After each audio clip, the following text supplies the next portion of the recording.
Hi, Karisha. Hi, Makiko. Welcome to Rays of Light and the fictional village of Sunnyside. If you'd like to contact us with questions or comments, please do so. We'll include a link in the show notes. You're going to Hawaii with him? Ben asks. We can't discuss this here, Gabriella says, her calmness infuriating him. That she's correct only increases his frustration. He doesn't want to risk disturbing their children's peace of mind. He and his wife try to have their contentious discussions during a quick nighttime walk around the block, which keeps arguments outside the home and provides a time limit, something they adopted from Ben's parents. Unlike his parents, they have their kids on monitors they can view on their phones. And during their walks, they make sure 4-year-old Jacob hasn't gotten out of bed and 18-month-old Anna is still asleep. Outside the house, Gabriella moves briskly to the road before saying, I'm not going to Hawaii with him. I'm going to the same conference my entire department attends every year. And as you know, this year I'm the keynote speaker. Don't be condescending, Ben snaps. I didn't know Stephen was divorced until tonight. We're colleagues. He's my subordinate. His marital status is of complete disinterest to me. But he is interested in you, Ben insists. Gabriella glances at their sleeping children on her phone screen. I refuse to argue about this again, Ben. You're driving me up the wall with your jealousy. I can't fire him. He's good at his job. And then you just get upset about someone else anyway. Ben is breathless from their quick pace. They're already more than halfway around the block, and he doesn't feel any better. Just promise me you won't spend any time alone with him. I never have, and I never will. There's no reason to. Even if I weren't in a monogamous marriage, he's still my subordinate. I don't know what you want me to do. Our life is paid for with this career that involves late nights, late dinners, and travel. Ben wants her to hug him and passionately declare her undying devotion, but that's not her way. They're both silent for the rest of the walk, and Gabrielle goes into the house ahead of him without looking back. Her movements and posture seem angry, as if she's the one who has something to be mad about. He knows his constant need for reassurance repels her, but he's sad that she has no desire for reassurance from him. Is it because his scalp is showing more and more as his hair becomes increasingly thinner, and he's gaining weight? Stephen works out constantly, and looks better bald than he possibly could have when he had hair. And when the mother of another child at Jacob's preschool assumed Ben was single and invited him out for coffee, Gabriella hadn't been bothered at all. It was so annoying. Inside the house, Gabriella is smiling while typing on her phone, and Ben wants to grab the phone and slam it into the ground. He closes his eyes tightly, then realizes he's been holding his breath when he has to gasp for air. Are you all right? Gabriella asks. Yeah, he says, grateful that she looks concerned, and that she has no idea what he was just thinking. He carefully doesn't ask who she's texting, but can't stop staring at the phone in her hand. She glances at him, at her phone, and then raises her eyebrows. I'm going to look in on the kids and then take a shower, she says. Ben nods and forces himself to smile. He's ruining his life and losing her respect, and he's got to get himself under control. At Sunnyside Bookstore the next afternoon, Jacob runs around the children's section with some other kids, while Ben's friend, Marie Lou, plays peekaboo with Anna, who's strapped to his chest in a front-facing baby carrier. I'm ruining my marriage, Ben says quietly. Marie pauses to look at him. Are you still throwing fits about Stephen? Yes, Ben says. Well, stop. I can't. Then you better get help. Ben shakes his head. I don't want to be naive. Mistrust is normal and healthy. Ben, there's mistrust and there's ruining your marriage. You're throwing fits. What does that help? That's obsessive. There's carefulness or whatever you want to call it, and there's paranoia. You are paranoid. Thanks, Ben says. Also, what about Gabriella? She isn't obsessively mistrusting you, yet she's not naive. I'm not a beautiful woman having late dinners and trips to Hawaii with men, Ben says a bit too loudly. Marie shakes her head. Do you really think you're making it less likely she'll have an affair? If someone was constantly accusing me of doing something I wasn't doing, I'd be more likely to do it. Or actually, I'd end the relationship. Get help. Gabriella's amazing. You don't want to lose her through your own behavior. Jacob runs up. Daddy, can I get this book? Oh, I love this one, Marie says. We've sold a lot of them. You'll like it, Ben. It's sweet and fits your sense of humor. Ben reads the title. Always in Your Heart, right? Written by David Magic and illustrated by Lin Hui-ong. Okay, we'll get it. Marie asked Jacob, are you coming up with entries for the big competition? Sunnyside Bookstore is changing its name. For every $10 donated, anyone can provide a suggestion, with all proceeds to be divided between the village's 2 nonprofit literacy programs. Later will come a winnowing down of choices, and then the final voting. Jacob's had a few ideas, but he doesn't have $10 to his name. Book builders, Jacob says before running off. Listen to that alliteration, Ben says proudly. Anyway, Marie says, back to what we were talking about before. I think you should find a professional to talk to, and then tell Gabriella what you're working on. But wait until after you've had the first session. And maybe talk to the professional about the best way to bring it up to her. Otherwise, you'll just start whining again, and she won't be impressed. Can't I just talk to you about it? No, Ben sighs. Are we still going on a double date to see the Sybarites next week? Marie shrugs. 4 of us will be using the tickets. I can't guarantee if Kyle will be one of them. Stop changing the subject. Are you going to take my advice?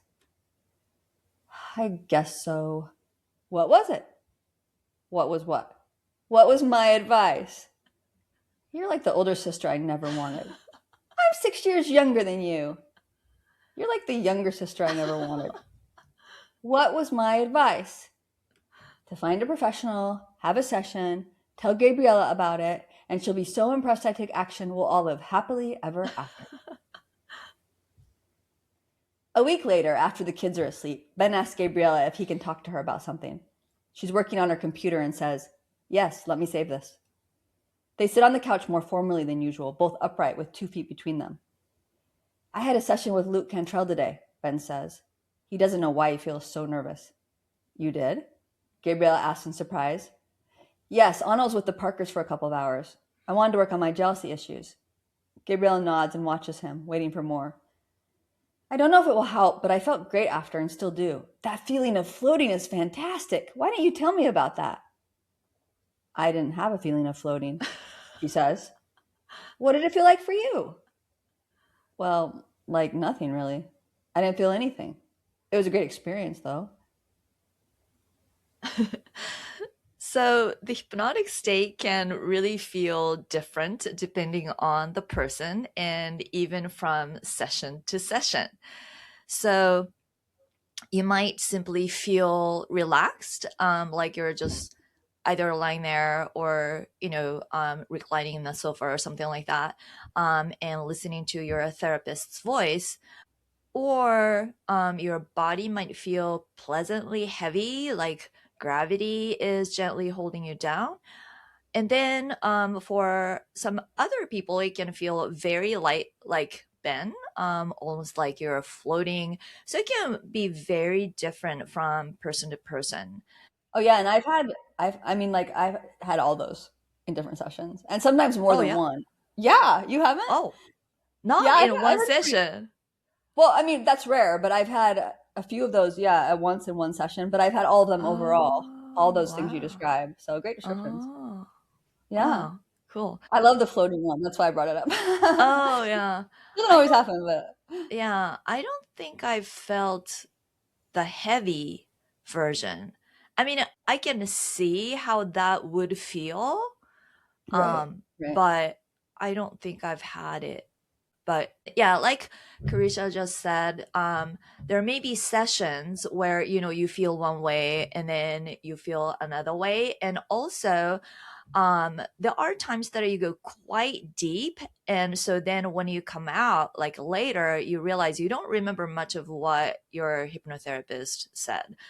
right, um, and then there are other times that this happens a lot with me, especially in live session, right. not when I'm listening to the recording, that I hear every word and my thoughts feels like they're wandering all over the place.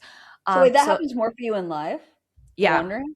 Oh, yeah. really? I have the opposite. More in recording where, yeah, Yeah, I think I'm the minority as far as I've right. heard people talk about it, or Me my too. It clients usually talk seems about like it. the live ones are by far the, Yeah. yeah, that's interesting. So as you can see, everything happens. Anything can happen. Yeah, Yeah. yeah, anything is possible. So in my case, I can go deeper when I'm listening to the session recording. Right. And so all of that is completely normal, because hypnosis itself isn't just one fixed state or experience. So it really varies because, your brainwave keeps shifting one second to another. And Right. so it also varies from person to person and from day to day and even from, second to second. Right. And if you missed Gabriella's episode, the date and the title are included in the show notes.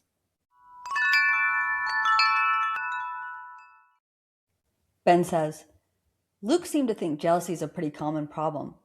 We broke my current obsessiveness down to what happened with Lisa and Greg. Lisa was the first woman Ben lived with, and she ended up leaving him for a coworker.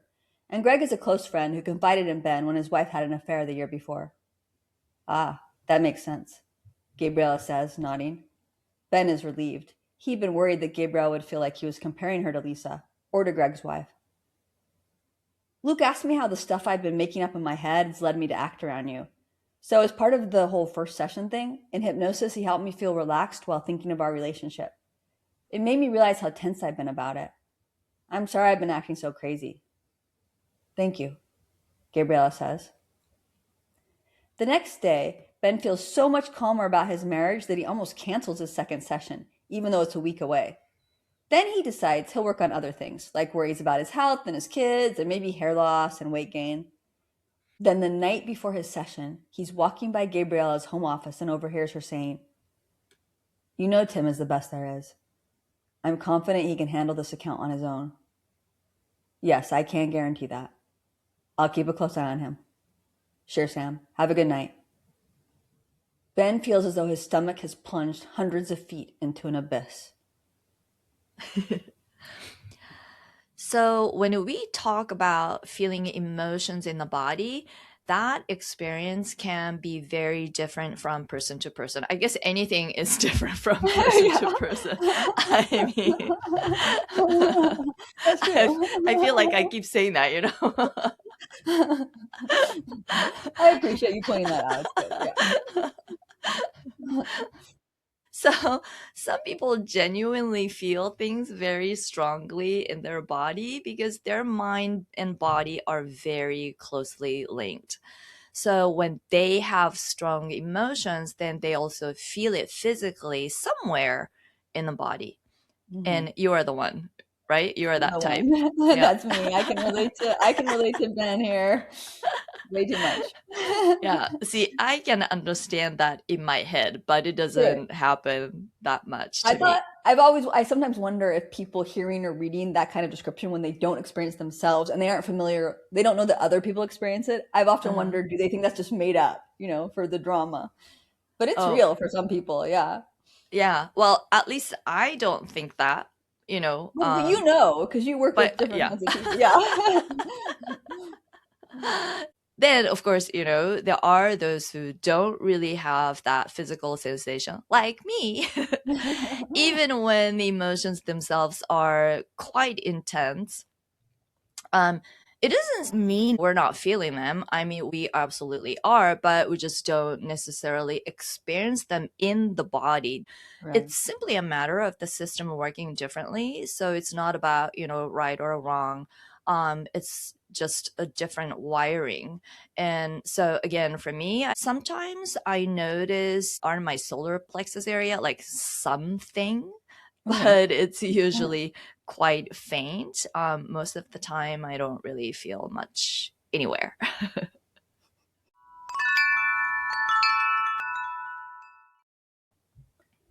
Ben becomes very hot and then very cold, and a rage starts to rise in him. Then he pauses, breathes deeply, and it subsides a little. He wonders if he's being paranoid again. But no, no, he's not. Tim is the young guy that Gabriella joked everyone was in a tizzy over when he started last year.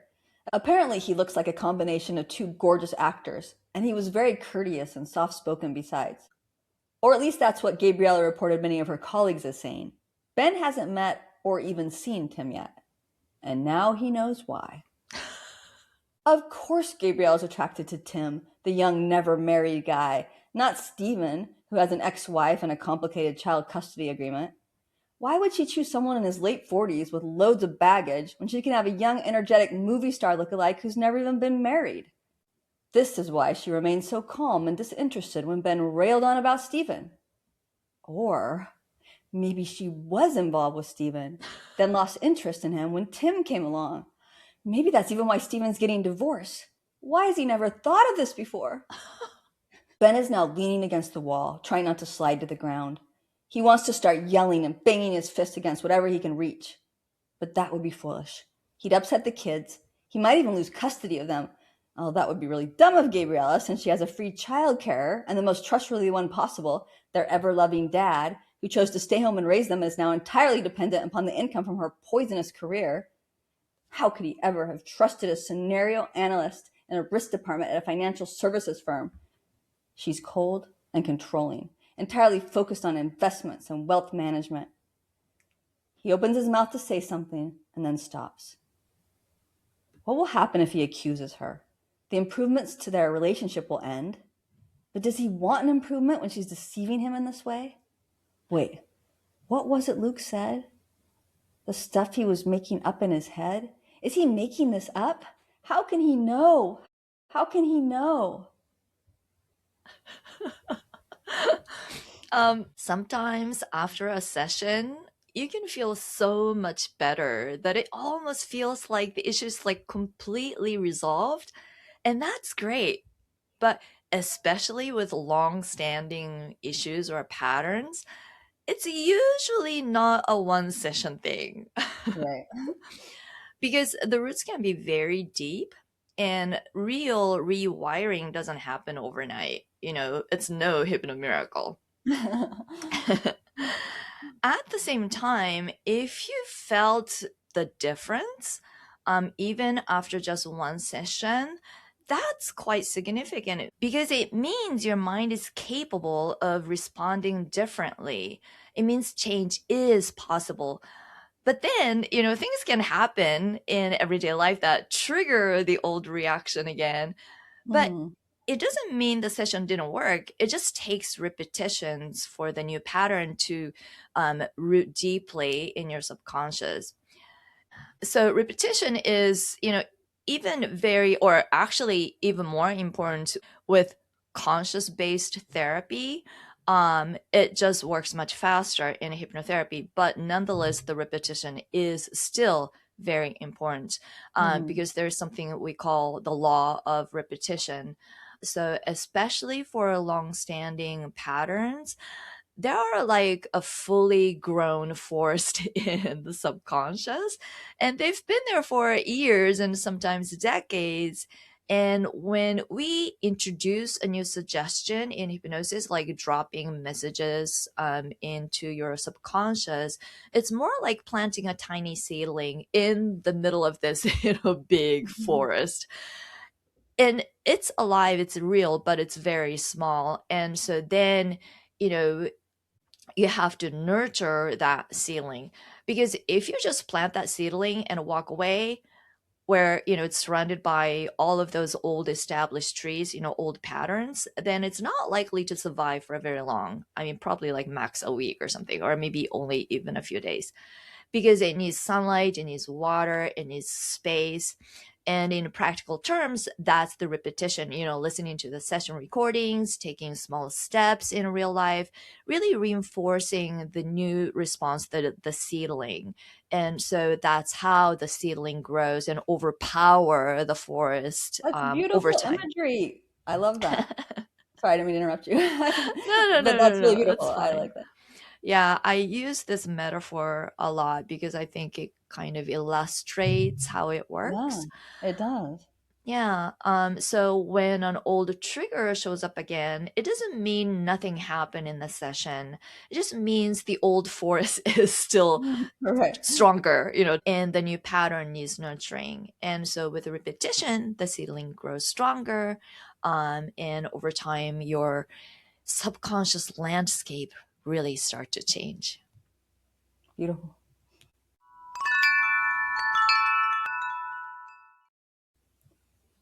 Luke and Ben had talked about the ability to distinguish between fantasy and reality as a way to overcome inner insecurity. Luke had clapped his hands together and asked Ben, "What did I just do?" "You clapped?" Ben said, although that seemed too obvious to be the correct answer. "How do you know?" "I saw and heard." "So that's something you can know is real, right?" Ben had nodded. "When you're imagining what Gabriella is thinking or doing, is there any way to know that's real?" "No," Ben said. It can be helpful to contrast the stories we tell ourselves with things we know are real. Doing a reality check activity like noticing what your body's touching, butt on chair, feet on ground, clothes against skin, is helpful too. Remind yourself of the difference between a fantasy that's not serving you and what you can know is real in that moment. After remembering this, Ben decides to go listen to a session recording. He'll text Gabriella from the guest room to let her know what he's doing so she won't interrupt. Then he'll see how he feels after that. Like Luke said, he can always get mad later. He ended up listening to his recording twice because the first time he's so focused on torturing himself with the idea of Gabriella being seduced by a Ryan Gosling lookalike, he doesn't hear a single word. Although it would be Ryan Gosling 20 years ago before he was with his partner Ava Mendez, Ryan and Ava seem too upstanding to cheat on each other. But wait, Ava does look a little like Gabriella, which is unfortunate for Ben's state of mind. At this point, the recording comes to an end, and Ben realizes he needs to start over. He's exhausting himself with his nonsensical, spiraling thoughts.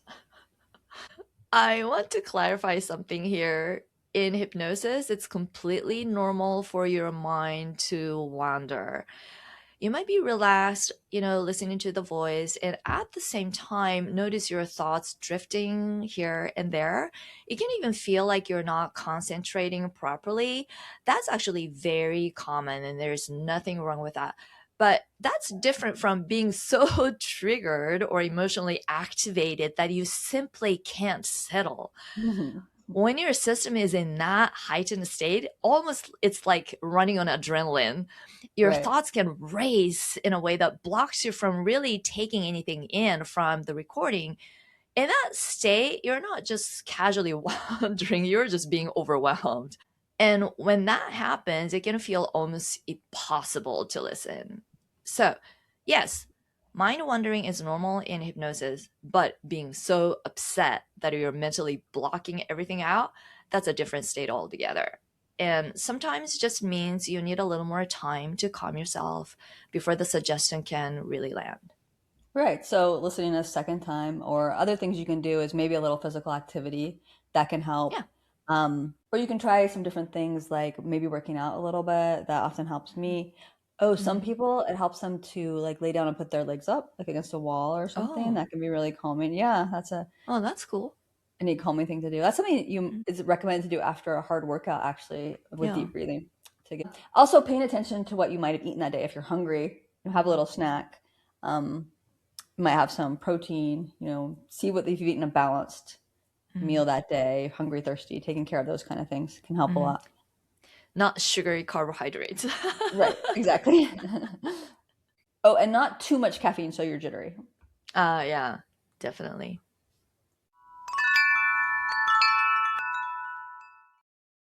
The second time Ben listens to his recording, he pays attention. His mind's still wandering now and then, as minds do, but without blocking out what he's hearing. He feels more and more relaxed as it goes on, and by the end, he's relieved he didn't act on his feelings, even though he's still bothered by what he overheard. At his session the next day, Ben tells Luke about how he thought he was doing so well when nothing had happened, but as soon as it did, he lost it.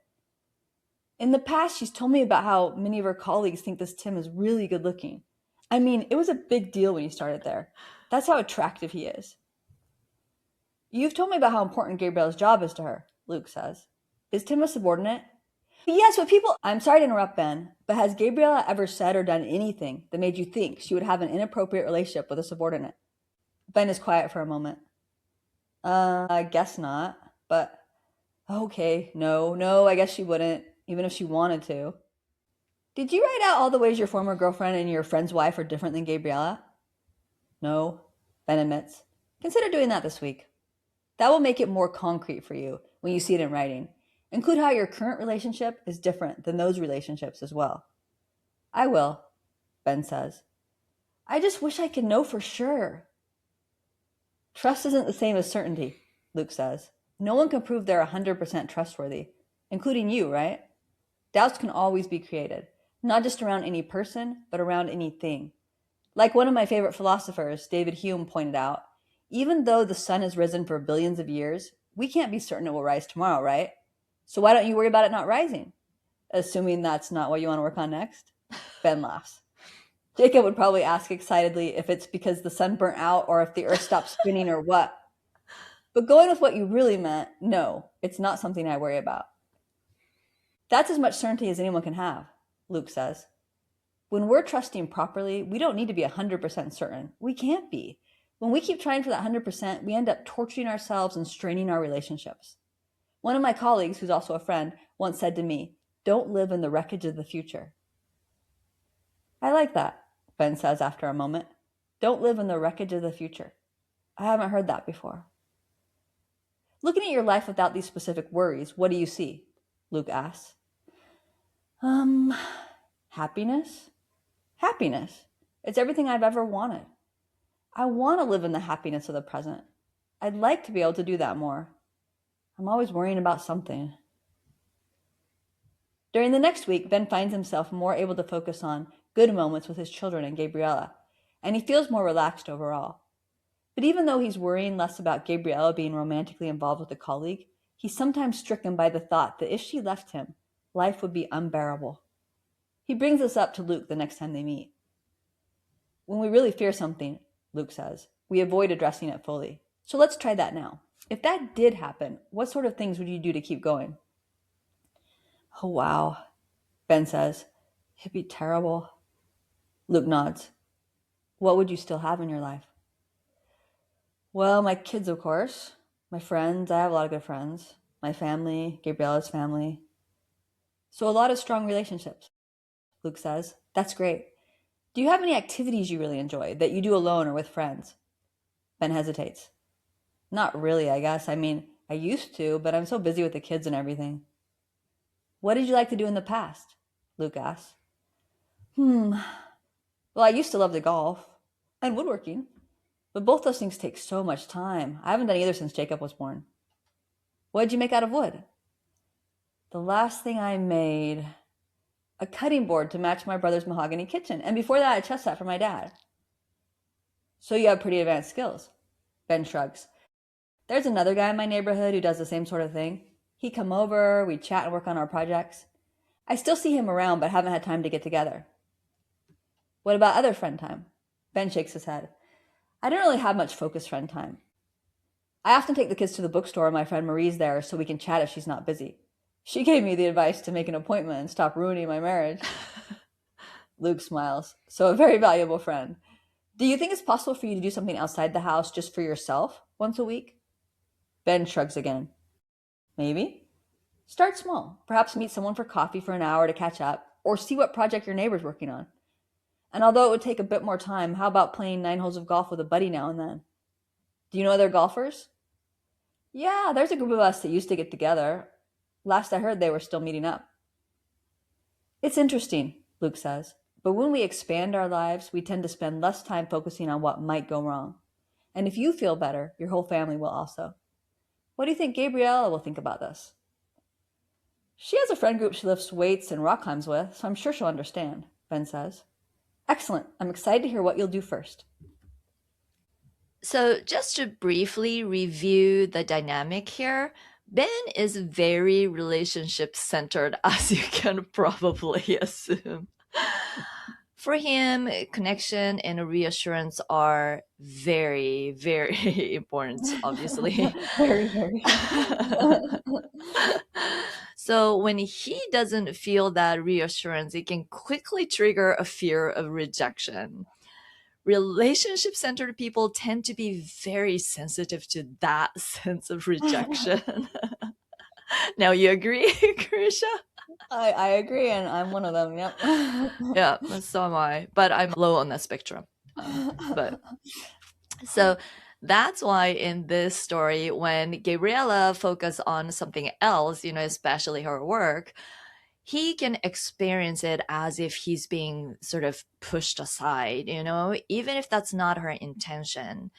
And when her work involves other men, it seems to really trigger him. Poor Ben. Poor Ben. Gabriella, on the other hand, is more mind centered. So for mind-centered people, career, independence and a sense of control are often very important. Doesn't mean relationships aren't important. They are, but their priority more often than not goes to work and maintaining structure and autonomy. Their underlying fear tends to be loss of control. And when conflict arises, they're more likely to withdraw and or need space to feel secure, for themselves. Gabriella needs space and time to herself to feel balanced. And in this case, Luke is encouraging Ben to find space and time for himself, independent of Gabriella, while then allowing her the space she naturally needs. Yeah, that's a great explanation. Oh, and that phrase, don't live in the wreckage of the future, that comes from Lois Lorback, the hypnotherapist I've mentioned before that has helped me so much. 2 days later, Ben chats with his neighbor and watches him carve a walking stick, and they brainstorm things Ben might make in his spare time. Then that Saturday, after Gabriel gets back from the rock climbing gym, Ben spends 4 hours on the golf course with his friends. In the evening, the whole family makes cookies. After 2 more sessions, Ben is feeling more confident in his relationship and has established his own weekend routine. His life feels a lot more balanced, and he notices he's worrying less about his kids, too. After he updates Luke, Ben tells him, "So my hair's thinning, and I've heard that some people have had success with injections of that toxin. I think it's botulinum or something like that. It's whatever's in Botox. They say that we unconsciously tense our scalp muscles, and that stretches the skin and limits the blood flow to the follicles. So releasing the muscles helps increase the blood flow. I've noticed that I'm always tensing my scalp, but I don't want to get injections. So do you think we could do hypnosis for relaxing all those muscles, like basically all the muscles all over my scalp, and for increasing the blood flow throughout it and to my hair follicles? Do you think promoting that would work?" Luke nods. "We can definitely promote muscle relaxation and blood flow. Would you like to do that today?" "Yes, please," Ben says. "With an unconscious physiological action, you'll need to be consistent in listening to your recordings. I'd also recommend adding some notes and alarms to consciously relax it as well. That will speed things up." During the hypnosis, Ben feels a tingling in his scalp, and he can also feel pressure releasing there. He hears a kind of crackling sound, although it isn't his ears. He wonders if it might be the muscles around his ears relaxing. This part came from a client and listener who asked us to include it in an episode. Yes, this part and the results are entirely taken from one person's experience.